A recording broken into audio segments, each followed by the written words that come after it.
Hey guys, welcome to the Liberal Hive Mind, a channel solely focused on exposing the abundant hypocrisy of the left. Folks, I'm sure a lot of you guys follow various different sports leagues, and so you guys know that during the off-season, certain players become free agents and sign to other teams, and of course, many teams will trade players, different contracts, and even trade future draft picks in order to sweeten the deal. And sometimes there's just bad trades that just don't work. A recent example, at least in my opinion, the Florida Panthers trading Jonathan Huberdeau, Mackenzie Weegar, and a 2025 first-round draft pick for a fourth-round draft pick in Matthew Tkachuk from the Calgary Flames. I mean, that is a lopsided deal. That's a bad trade. Unless Matthew Tkachuk becomes an absolute superstar in Florida, that's just a bad trade that I think the Florida Panthers were forced into. I believe because of cap space. I might be wrong, but I'm not doing sports analysis here. But the point is, it's a bad trade. You know what I think might be the worst trade of the year, or the worst proposed trade of the year, possibly even over the last couple of decades? The Biden administration planning on trading a Russian arms dealer and war criminal, a man who during times of war bypassed embargoes and sold military weapons and munitions to foreign adversaries and terrorist groups, who is now imprisoned in the United States, while trading that guy for a WNBA player, Brittany Griner, who got arrested at the Moscow airport and is currently facing charges because she had multiple vape pen cartridges on her. Of course, cannabis cartridges, and got arrested like an absolute dummy for doing possibly one of the dumbest things you could imagine,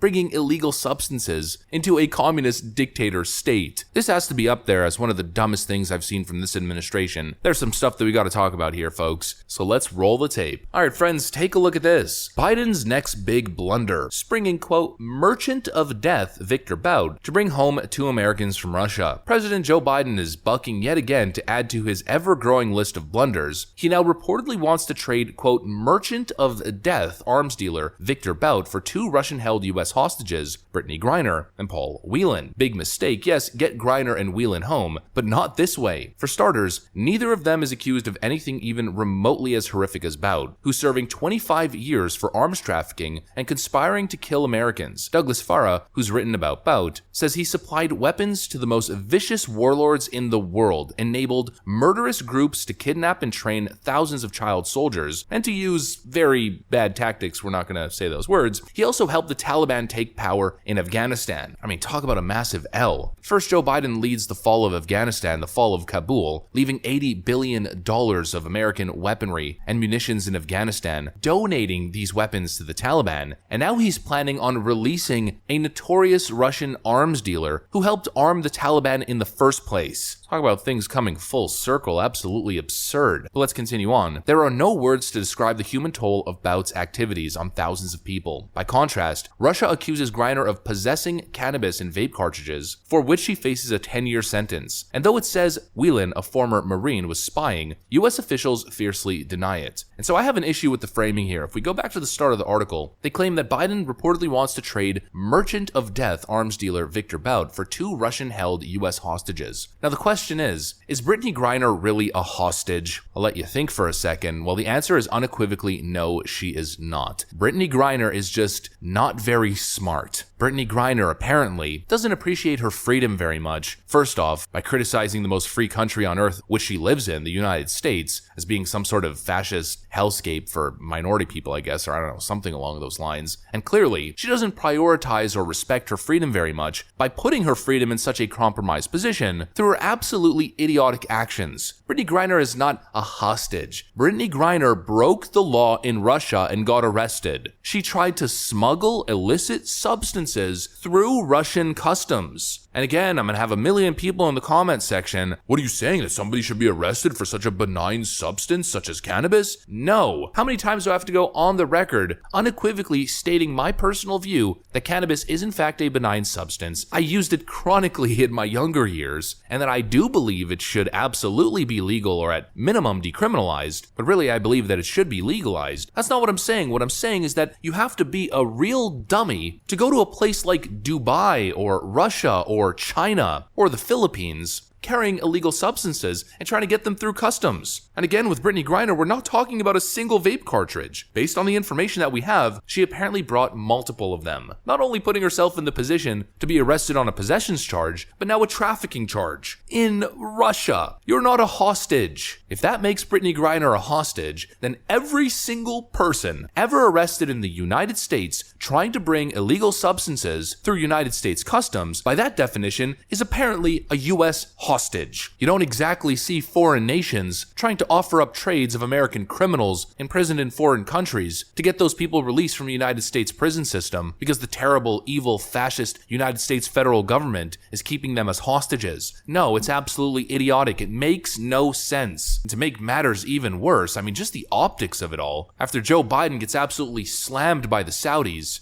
humiliated on the global stage, he's now walking into another optics trap with the Russians to free a WNBA player by trading a notorious merchant of death Russian underground arms dealer who sold weapons to terrorist groups that took the lives of American soldiers. This is a complete disaster, and we have all these liberals all over Twitter, all these leftoid Joe Biden cheerleaders clapping their little seal fins. Oh my god, yes, Biden, free Brittany Griner. As if Joe Biden is some sort of hero. I'd like to replace the word hero with moron. I think the Biden administration right now is trying to get a PR win, and they're willing to do whatever it takes to get Brittany Griner back, so they could use it, I guess, as some sort of political rallying cry ahead of the 2022 midterms. But I don't know if it's going to work. I think it might just be another major backfire moment for people that are really paying attention. Did Joe Biden really just trade a war criminal and a man who funded American death for a WNBA player who made a stupid decision? Again, it's absolutely idiotic, and it shows the privilege of being part of the woke crowd. How many people are arrested abroad on crimes they've committed? They don't have Joe Biden and the woke mob and the media pulling strings and going all the way to this level to have them freed. They need to sit in a prison, in a foreign prison, and serve their time because they made a bad decision. Brittany Griner doesn't. And what about all the Americans who are arrested on the exact same charge and sitting in federal prison? Well, if Joe Biden goes to this length to free Brittany Griner from a Russian prison, well, then he pretty much immediately has to work his tail off to do the exact same thing for every single American who's sitting behind bars for the exact same crime in their own country. There's just so many different layers of stupid, once again, within this whole Brittany Griner saga, and my stance on this whole issue remains absolutely unchanged. No special treatment for fancy left-wing celebrities. You do the crime, you do the time, you made the decision, now you gotta live with it. If I got arrested trying to smuggle illegal substances into a foreign country, or even into the United States, I would be arrested immediately, and I would be put in prison. Why is there a different standard for Brittany Griner? And trading a Russian arms dealer, that's just a whole other level of stupid. But that's what I got for you guys. I'm curious to know what your opinion is in the comment section. Let me know down below. Leave a like if you enjoyed the video, and of course, subscribe if you feel like it. But like usual, I'm gonna get back to work. I want to thank you guys for watching, and I will see you on the next one.